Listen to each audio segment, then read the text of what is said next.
This is Headkicks and Haymakers.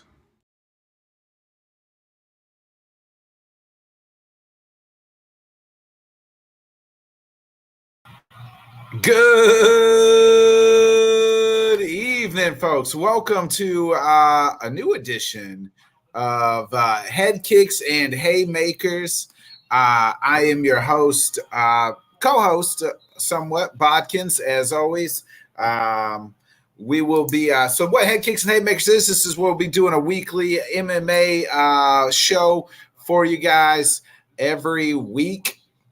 About this time, 8 o'clock Eastern, 7 o'clock Central, every Wednesday night. We'll talk about past cards that happened the weekend before, and we'll talk about the previous cards every Wednesday night. And to help me talk about everything that's happening in the world of MMA is none other than my guy Wit.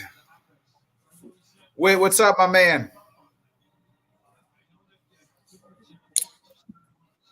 Yo, what's going on, brother Botkins, man? How we doing? A great Wednesday night to show everybody in the world Head Kicks and Haymakers inaugural episode. What's up, man? It is yes, it is the re-up show. I'm excited for it. Man. So let's talk about before we get into the UFC 295 this Saturday, let's talk about some past stuff. Let's talk about Francis Ngannou. In my eyes, beat Tyson Fury, the lineal heavyweight champion, just 2 weeks ago. After everybody said there's no shot in hell, by God, there was one knockdown in that fight, and it was Francis knocking down Tyson Fury. What was your thoughts on the fight, and then what's next? Who do you want next for Francis Ngannou? Man, to be honest with you, like I just got to talk about the whole night in itself. Come on, did you want to be on camera? So what happened was, I was actually at work going crazy because I was like, man, the fight's during the day.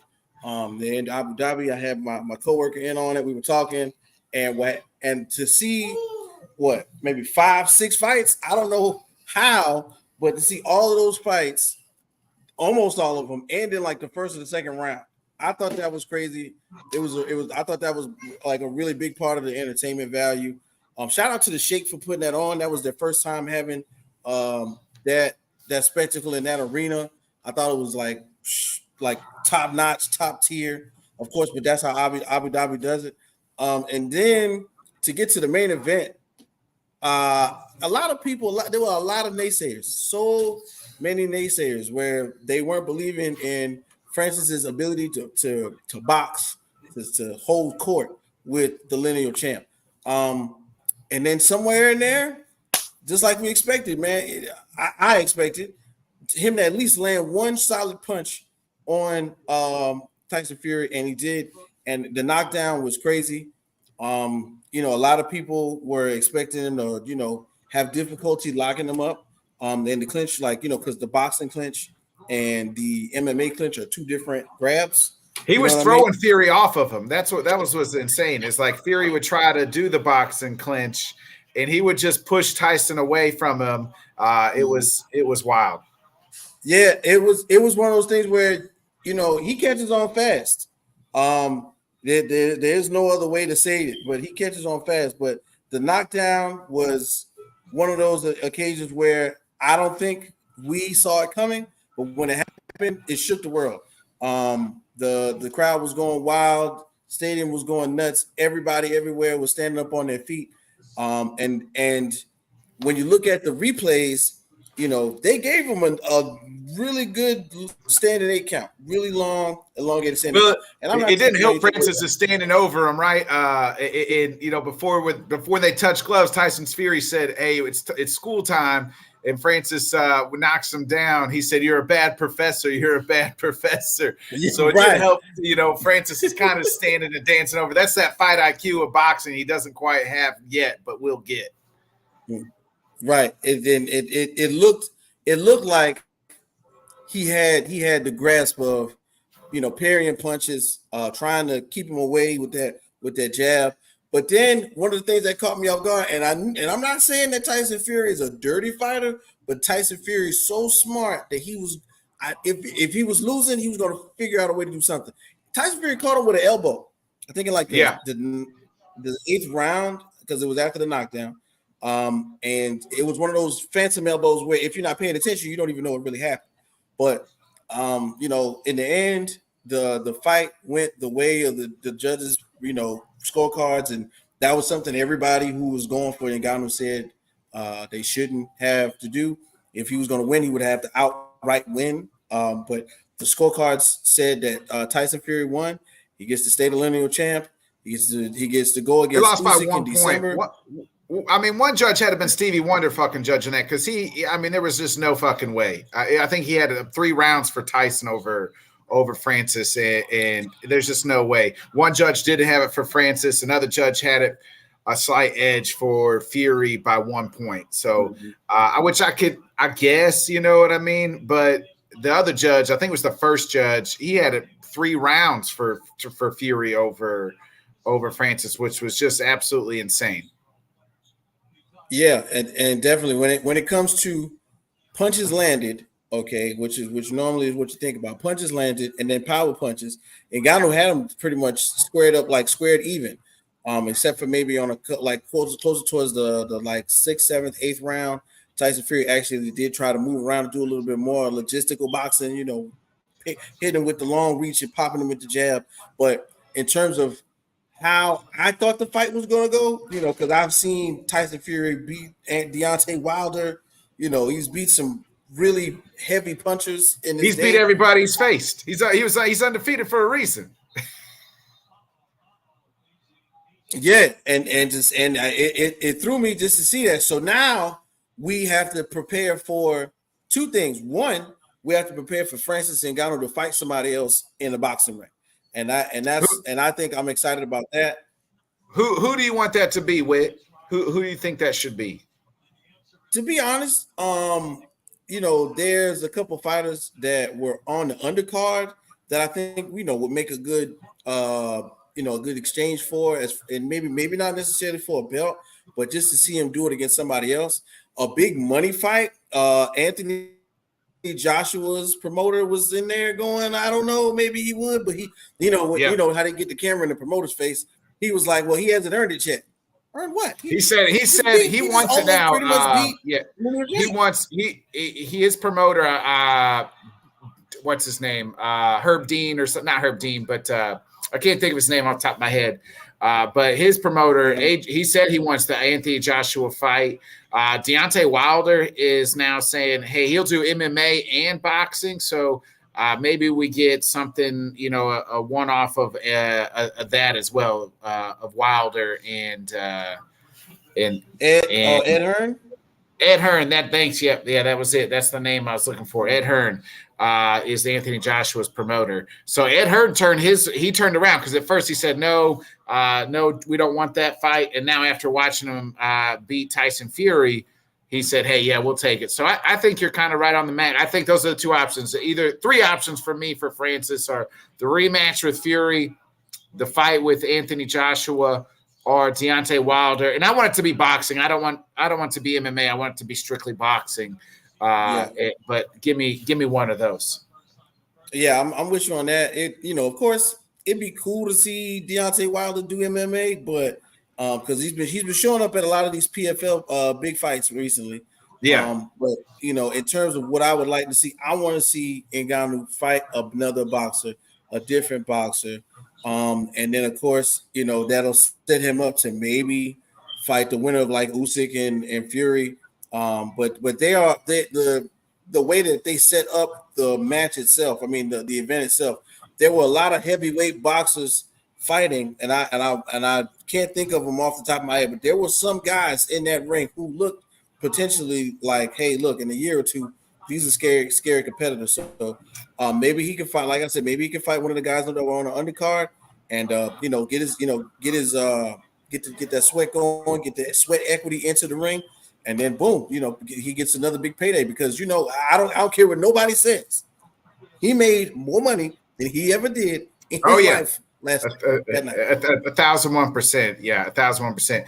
That was a couple weeks ago. Let's move to this past Saturday. I want to get your thoughts on the Alton Jalmeda card as he beats Derek Lewis, in which, I mean, it was technical as far as he took him down, he got there, and then he didn't really do a whole lot. It was a masterclass in that aspect. But, man, was it a snooze fest as far as a fight goes, and a fun fight, and what we expect heavyweights to be. But what was your thoughts on that? And who do you want Alton to face next? And, you know, I think this kid could be a future contender. I think there's two guys we'll talk about a little bit later in Sergey Pavlovich and my guy Tom Aspinall. And I'll think you throw Almeida in. There's that future heavyweights on the rise.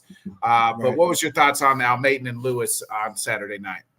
I mean, this was a really good one because once again, styles make fights, and I personally, as a fan of Derek Lewis, of course, we want to see him go in there and knock a guy out first round, 10 seconds easy, like just like he did in his last fight. But part of being a boxing or an MMA guy, like watching it, is to see that challenge, that challenge he faces. And Almeida had it. Whenever you going up against those Brazilian jiu-jitsu guys, man, that brown belt, man, that's dangerous. He took him down. It just, I mean, and that's kudos to Derek Lewis, right, for not getting tapped out. Like as soon as the first round in Almeida took him down, I was like, oh shit, Lewis is going to tap. But and kudos to Almeida. That guy was, Derek Lewis is 30, 40 pounds heavier than him into the fight. And he was able to keep him there. And they just couldn't do much, and that just shows to the strength that Derek Lewis is. Okay, which hold on, wait, which he's saying Almeida's his guy. Kenny, he's saying Almeida's. He's saying don't rip Almeida, call him a boring ass fighter. So he got the dub.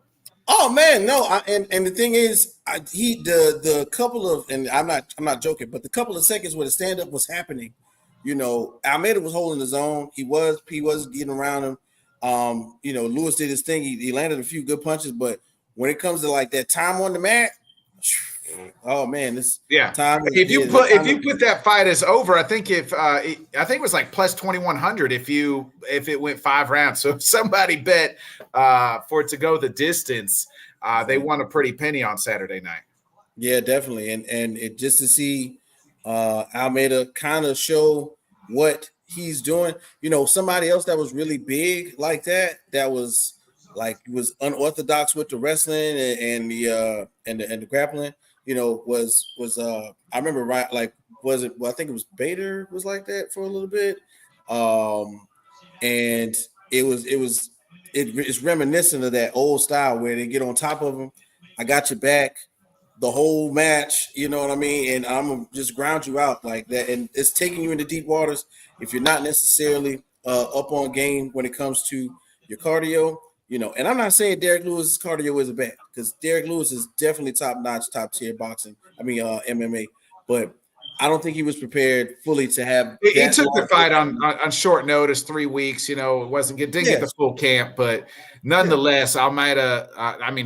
Derek's now lost like 4 of his last 5 fights, and he's kind of on the downhill.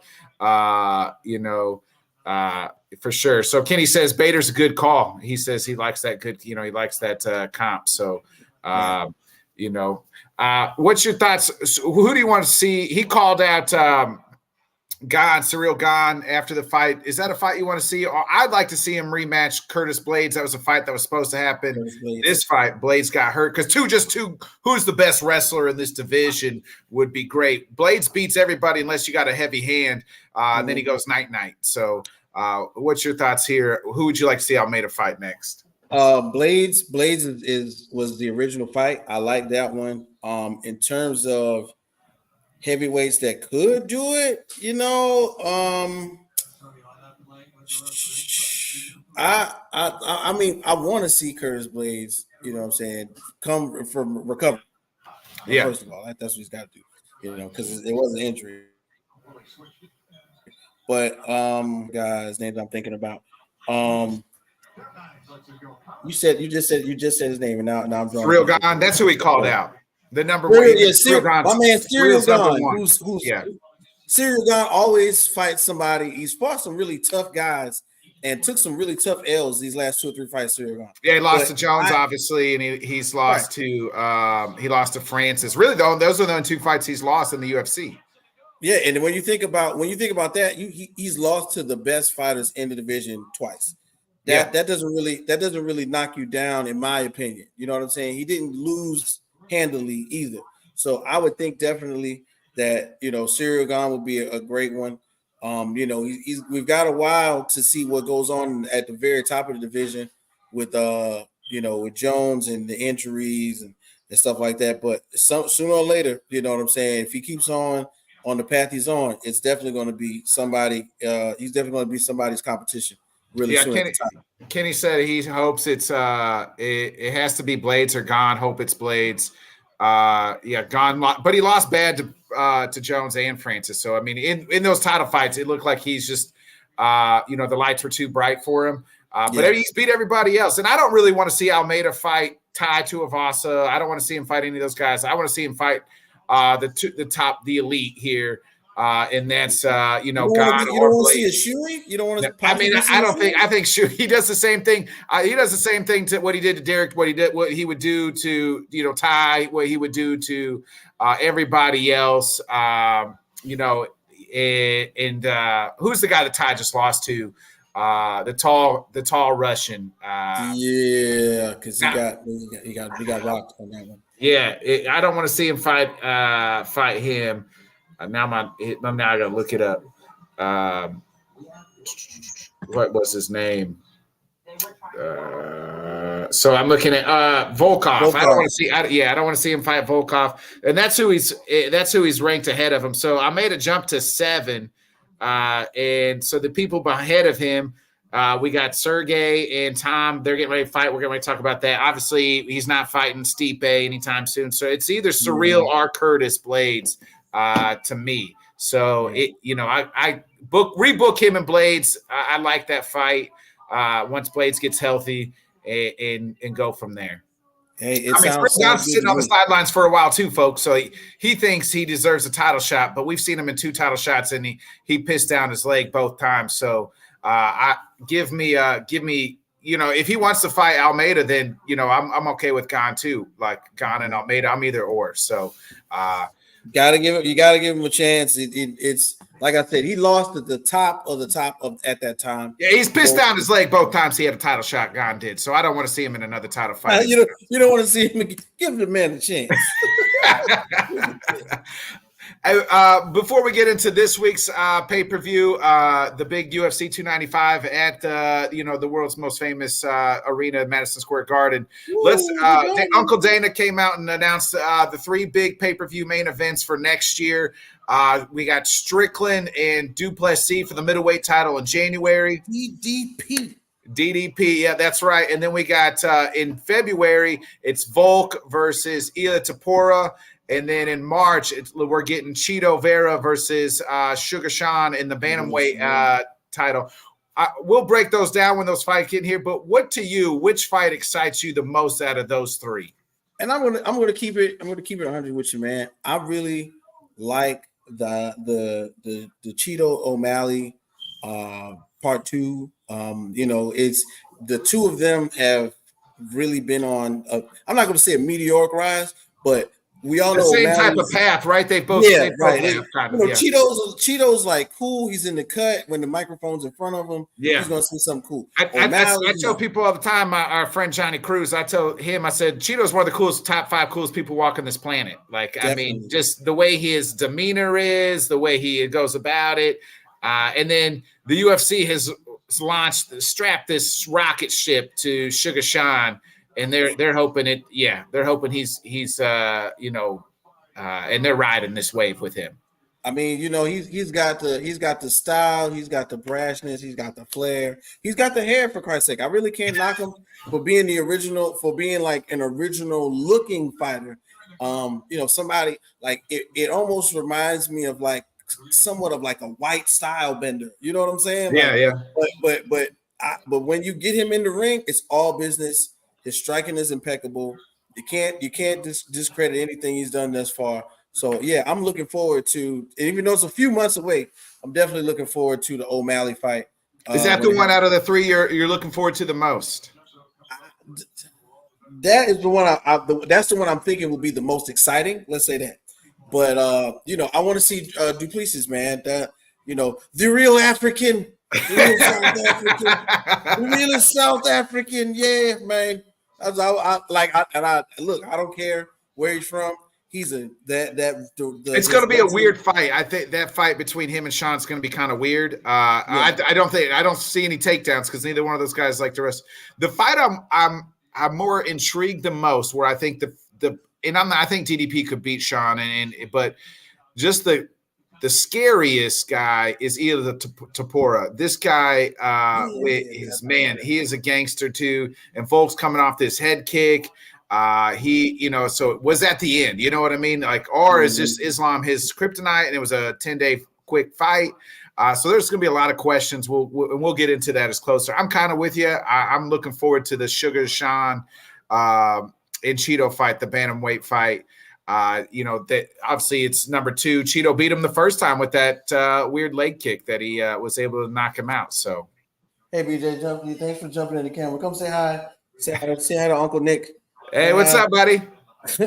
All right, now thanks so much. Love you, guy. Okay, all right, but yeah, I agree with you. Like that Volkanovski head kick. A lot of time, and I've said this many times. Whenever and a lot of fighters have gone down this way over time. Whenever you catch that first really bad concussion, it seems to happen more frequently. You lose that sense of vulnerability, right? Like, he kind of almost, he hadn't really lost in the UFC. It was a close first fight with him and Islam. You could have said he won that fight, but to get KO'd like that, and then, just like Usman, right? Like he looked better this time out, but he hasn't been quite the same. We've seen guys who've been knocked out like that just never quite recover and never be the same again. And it's I hope it's not the truth for Volk, because he's one of my favorite guys out there. But man, I am a little worried about that fight. It's definitely one of those, in comparison to like Usman, not to go backwards to that fight, but even that fight with Usman, when you're going into one of those situations when you're facing the top guys, you can be as confident as you want to be, but you got to be fully prepared. Those short camps didn't do either one of them really well, but like, it shows you where the heart is. You know what I'm saying? Volkanovski, huge heart. Usman, huge heart. But when Volk got in that ring, and I saw that size difference, I was like, yeah, he's not. It's a dog. It's a little bit. You're in a different size range here. But I love the way that he went about it. He did lose. He lost handily, but at the same time, he wasn't like a sore loser. He said, hey, I'm gonna go back in my division. I'm gonna put on a title defense, and I think something like the taste of losing out of your division is probably going to make him want to go just as hard in his own division. Yeah, we'll see, and we'll break down those fights when they get here. Let's start breaking down. Like I said, it's the big UFC 295 card this Saturday, and while it lost a little luster of the Stipe Jones fight is obviously off. Jones hurt, out for a year plus. We may not. Who knows if we'll ever get that Stipe Jones fight? Stipe hasn't fought in 3 years now. And by the time he does fight, it'll be 4 years. So it'll be crazy if that fight ever does happen. But nonetheless, we have the light heavyweight title up for grabs in the former champion Yuri Prochazka, who never lost the title, against exactly almost a year ago. At this time, Alex Pereira beat Izzy for the middleweight title exactly about this time last year in the MSG card. And now he lost that title, and now is going for his second title at the light heavyweight title at the MSG. And then the co-main is the heavyweight vacant or the interim heavyweight title, where you have Sergey Pavlovich and you have Tom Aspinall. We'll work from bottom to top. So at the bottom of this card, and we'll make some picks here let me open it up on the ESPN app. I wrote some notes down too. So, but We got the Diego Lopez.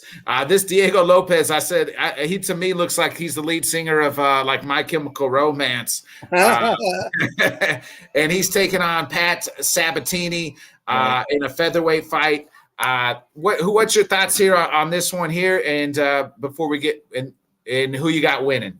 Yeah, Diego Lopez. Of course, when you do the eye test, first thing that catches you is 22-6. That's a lot of fights, man. That is a lot of fights, and he's not been put down very easily. Sabatini, when I was doing a little bit of my research, I seen him fight in a smaller regional promotion, and he's squarely, man. He's one of those guys. If your boxing technique is soft, he'll catch you. If your wrestling is not good, I saw him do really good on breaking out of takedowns, sprawling, changing position when he was in a bad position. I like the idea of it, but Lopez definitely has the more dominant skill set in this fight. He's one of those up and comers in the weight class. I like Lopez on this one, though. Yeah, I'm right there with you. Sabatini's won 4 of his last 5, and Lopez has he took a short notice fight, and that was his last fight. It was like a 1-day notice or 2-day notice. He took it was something crazy, man. Elov, and he lost. And then he won back in August. And he's only been in the UFC. He's only had 2 UFC fights. Mm-hmm. I'm right there with you, though. I like Diego Lopez to win this fight.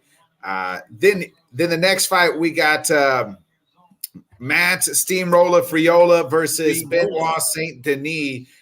Both of these guys are on an absolute tear. Saint Denis has won 4 in a row, and Friola has won 3 in a row, including a huge win over Drew Dober just a few months ago. Who you like in this fight? All right, well, salute to the French and also Red Dead Redemption 2. If you know anything about Red Dead Redemption 2, some of my favorite games. They got a town called Saint Denis in Red Dead Redemption 2. It's supposed to be like Louisiana, but in the game. So I was looking into Saint Denis, and once again, 2 other promotions. They pretty much put up a highlight reel for him. A big swinger, a big puncher.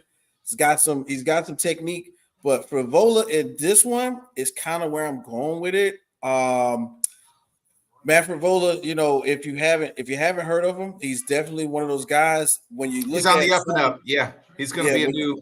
Yeah, he's definitely one of those guys where if you're not paying attention, the fight is over. So I'm looking at Frivola in this one. Although shorter, the reach difference, a bit of a difference right there.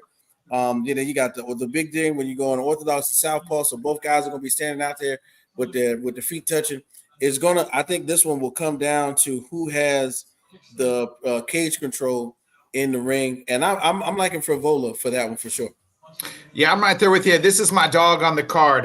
You can get Friola at plus 190. You don't got the mask? I'm at a hotel right now, so I ain't got the mask to put on. But I thought you just lived lavish like that, man. I didn't know you was in a hotel.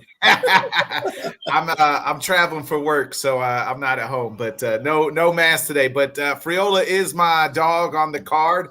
Hammer that one home. At plus 190. I think the winner of this fight gets ranked, and then if they're not ranked, their next fight will be with a ranked fighter. I mean, Matt Friola beat Drew Dober, who's always like 15, 14. You know what I mean? Like if there's Drew Dober's always right there, coming off a huge win over Drew Dober. like a litmus test in the weight class. Like if you beat Drew Dober, that's a somebody. You beat somebody. You know what I mean? Exactly. So yeah, he's kind of like Drew Dober is kind of like that gatekeeper to get into the top 15 almost. Like, Yeah. If you take on Dober, we'll see if we can get you in a pay-per-view.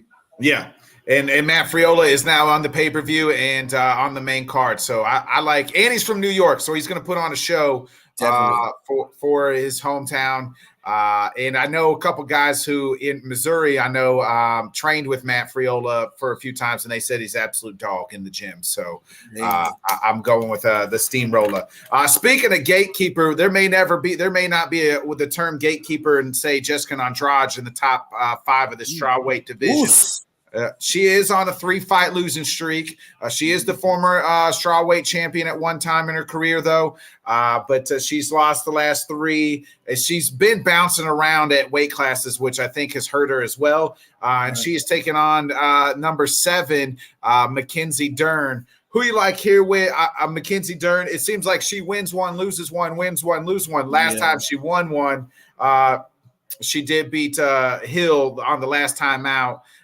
This is I've been high on Mackenzie Dern. I think she can, if she can just put it all together and kind of go on a run here. But it seems like every time she loses one and then she has to win 2 or 1, and so it'll be interesting. Who you like here? Well, man, just you stole it right there, man. Basically, when you're thinking about that strawweight competition, for a really long time, Jessica Andrade was it. You know what I mean? She's a gangster. She was. Yeah. You couldn't get far in women's MMA without hearing her name or hearing that, oh man, somebody dropped out, Jessica Andrade was, scared or whatever. But I think she's coming to the tail end of a really great career. I mean, when you look at the record, man, 24-12, that's a lot of fights. And just like you mentioned, man, Mackenzie Dern, 13-3. The two that I saw her lose, they were rather convincing losses. But she's another one who has the skill set to, if she catches Andrade slipping, maybe on the mat, she does have that BJJ in her where she can catch an elbow, maybe a rear naked and put it out. So I like Mackenzie Dern on this one, low key, and I'm excited to see what's going to happen. They got her at -210. That's a bit of a steep stance, but hey, I'm rolling with Mackenzie Dern on that. Yeah, I like Dern too. Her 2 losses are. It's not like Yam Xiaonan, who could be fighting for the title soon. Yeah, Yam Xiaonan was. She lost a majority decision to her and a unanimous decision to Rodriguez back in 2021. But man, I'm with you. This is my lock on the day. Put me all on the money on Mackenzie Dern. I know it's minus money, but that's my lock. So if I had to bet one person on this card to win, I'm betting Mackenzie Dern. And I'm not saying Andrade can't knock her out, but I just think sometimes, it's kind of like that. You're getting into Tony Ferguson land, folks, when you're losing 3-4 in a row. And I think Andrade, we've seen the best of Andrade. And I don't know if we've seen the best of Mackenzie Dern yet. So I think one's on the up and one's on the down. And give me the person that's on the up and up. Definitely, man. I definitely agree with you on that one. Andrade, man, great career. Probably, and I would think eventually we'll go into the UFC Hall of Fame. Yes. Right now, Mackenzie Dern is the up and coming female. She could maybe she can catch a knock. If it's one of those situations where Mackenzie Dern, I'm not expecting her to knock her out, but maybe a head kick or one of those good punches, makes Andrade stumble, gets her on the ground, rear naked, end the fight. Yeah. We get into, before we make our picks, we get into the co-main event. It's for the heavyweight interim title. I personally don't think this should be. I think this should be for the real title. I think that Jones should have gave it up. He's not going to fight for over a year. If he ever fights again, we don't know. I think it should be for the actual real title. And I think that I wish these guys had a full camp against each other. It's kind of about 3 weeks notice here for both of these, 2.5 weeks for Tom Aspinall, number 4 Tom Aspinall. Aspinall coming off a win after a year where he's pretty much undefeated in the UFC. His lone loss is Curtis Blades, and he didn't even lose. He just got hurt in that fight. In about 15 seconds into that fight. And then he's taking on Sergey Pavlovich. Pavlovich hasn't lost in 2018 since he lost to Overeem. He's won 6 in a row, and he's beat the likes of Tai Tuivasa, Curtis Blades, Derek Lewis. He's knocked them all out. These guys have the shortest amount of time in this ring. Whit, do you think, should this be for the actual heavyweight title? Are you okay with this being the interim? And who you like in this fight? Really, the big thing is I would like for it to be for an interim because I personally am and we talk about this, we tweet about it, we send it to the videos, like the heavyweight division if it's not Stipe or John, I can't believe it right now. And that's just me. Okay. Maybe the winner fights Stipe because Stipe is, I'm not sure if Stipe's injury will take longer to Stipe's not recover. hurt. They just didn't offer Stipe the interim title. And when I first heard it, I think that Stipe was like, I'm fighting Jones or nobody. I You think know, that's what I think so too. I think if I'm Stipe and I'm looking at what Sergey did to the likes of Curtis Blades and Tai Tuivasa, you don't want none of that. He already got knocked out by. We saw him get his face get cleaned off, 3 feet behind him by Francis Ngannou. And right. I think I've been touting Tom Aspinall is going to be a future heavyweight champion because I think he's the most well-rounded guy with the hands and the ground. And I don't think he wants any of that. I think it would have been Tom Aspinall kind of fits more Stipe's style a little bit better, so I think he might have leaned into more Aspinall than Sergey. But either way, I think it was John Jones or nothing, and then it was John Jones and then retirement for Stipe. Yeah, and for me, it's one of those things where Stipe, I think, in a sense, wants to ride off into the sunset.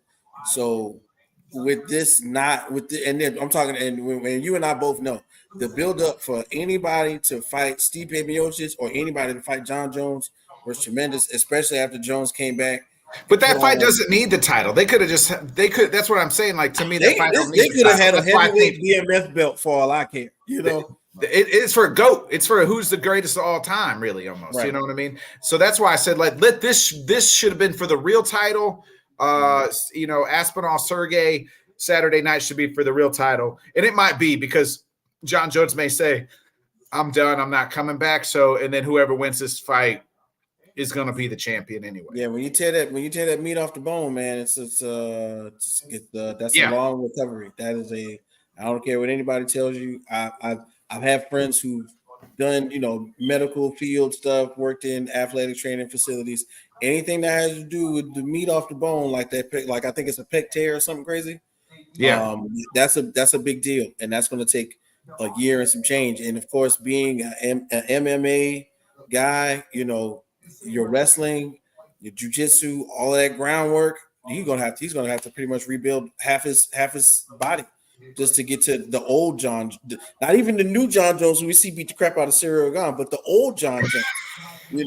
Yeah. He's gonna have to do a lot of work. But I like, just thinking to where we are with this one, man.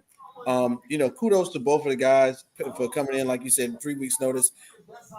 To me, like the power of knocking somebody out doesn't go away, no matter how much it is. To me, this is a scary one for Aspinall because Aspinall's got the total package. He can wrestle, he can stand with you, he can get you up against the cage. But Pavlovich is cleaning the house when he's fighting. Yes, he goes in there and it's just it's quick. Both guys, though. Both guys. I love both guys. I hate this. I love Tom Aspinall. I've been saying it for 2 years that Tom Aspinall is going to be a future heavyweight champion. And I'll go ahead and make my pick before you. I'm riding with Tom Aspinall. I think he gets to the interim. I wouldn't be surprised if Sergey wins. I've been torn on this fight, but I just think that Tom can get it done somehow, some way. And I'm gonna go the opposite with you on this one. Okay. For me, the Pavlovich fight in the fight game in 3 weeks. All he's saying is, I would think your trainer's like, look, we just don't. If you can get him into the second round, take him out. Let's see what he does because I think Aspinall's going to, whenever you're in a crucial moment, you rely on what you do best. Aspinall is going to try to wrestle him just a little bit. Maybe put his hands on him just enough to have him think, oh, we got to wrestle. But somewhere in there, if he slips up, man, Pavlovich lands one, Aspinall will go down. Both guys can go to sleep, and both guys can put both guys to sleep. They both got heavy hands, So, I'm riding with Tommy Aspinall and new UFC heavyweight interim champion of the world, Tom Aspinall. Hey, we're gonna play this back next week, baby. I promise you, we're gonna see if I stick to my guns or not, man. And hey, this is a big matchup for me in the main. So go ahead and kick to it. Yeah, we got the main event. It's for the vacant light heavyweight title. Yuri Prohaska coming off. He was supposed to defend the title against Glover last year. the December card, and then he had a huge injury, been out for a year. Now he's back to get his title. The vacant title was left, obviously, by Jamal Hill, who got hurt, tore his Achilles. And he's facing the protege. He's facing the protege of the guy he beat for the title, and that is none other than Alex, the former middleweight champion of the world, Alex Pereira. Who you like in this one? I love these characters, man, because you have Yuri, who is like this samurai sword, very, character with the hair. Shogun. And then you have the straight Brazilian from the jungle, and Alex Pereira. Who you like in this one? Man, this fight, I'm kind of torn on this fight too.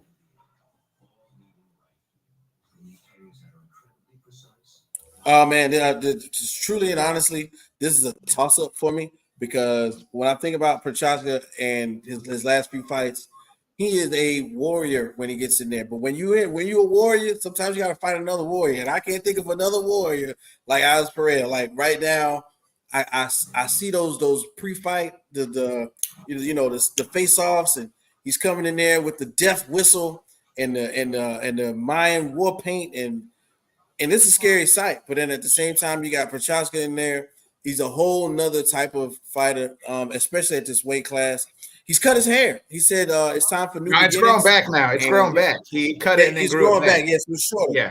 I'm one of those people. I love the idea of new beginnings. I love the idea of starting over. But this is one where I'm stuck in the middle really, really bad. Izzy said it right now. I beat him. So now he's going to be everybody in the light heavyweight division's problem. So I'm going with Alex Pereira on this one. Because I'm thinking that the stand up is gonna, you ever see those old arcade games where they meet in the middle? You got to real crazy. Yeah, that's how it's gonna be. I think it's gonna be something like that. I'll be shocked if this goes 5 rounds.